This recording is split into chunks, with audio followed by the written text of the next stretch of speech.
திராவிட model அரசின் இந்த வார குற்றச்சரித்திரத்தில் சில 29/7/2024 மயிலாடுதுறை மாவட்டம் தரங்கம்பாடி மாசிலாமணிநாதர் கோவிலில் தீயிட்டு கொலை செய்யப்பட்ட முன்னாள் கவுன்சிலர் அருண்குமார். கரூர் காந்தி கிராமத்தில் நண்பர் கொல்லப்பட்டதற்கு துணையாக இருந்த 19 வயது இளைஞனை கொன்ற 4 இளைஞர்கள். சென்னை கிளாம்பாக்கம் பஸ் ஸ்டாண்டில் ரூபாய் 70 கோடி மதிப்புள்ள 6.9 கிலோ மெத்தபெட்டமைன் பறிமுதல். 31 அம்ச கோரிக்கைகளை வலியுறுத்தி தொடக்க கல்வி ஆசிரியர்கள் சங்கங்கள் சார்பில் சென்னையில் போராட்டம்.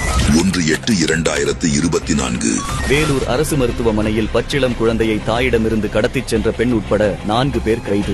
கோவை மாவட்டம் சூலூர் சுற்றுவட்டார பகுதிகளில் தொடர் செயின் பறிப்பு சம்பவங்கள் நடப்பதால் பொதுமக்கள் அச்சமடைந்துள்ளனர்.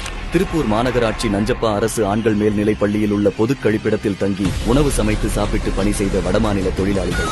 2/8/2024 நாகப்பட்டினத்தில் கடைக்கு சென்ற பெண்ணை கொடுவாளால் வெட்டிய மர்ம நபர்கள். கோவை மாவட்டம் மயிலிரிபாளையத்தில் வழக்கறிஞர் உதயகுமார் வெட்டிக் கொலை. கோவை மத்திய சிறையில் தண்டனை கைதி தூக்கு போட்டு தற்கொலை.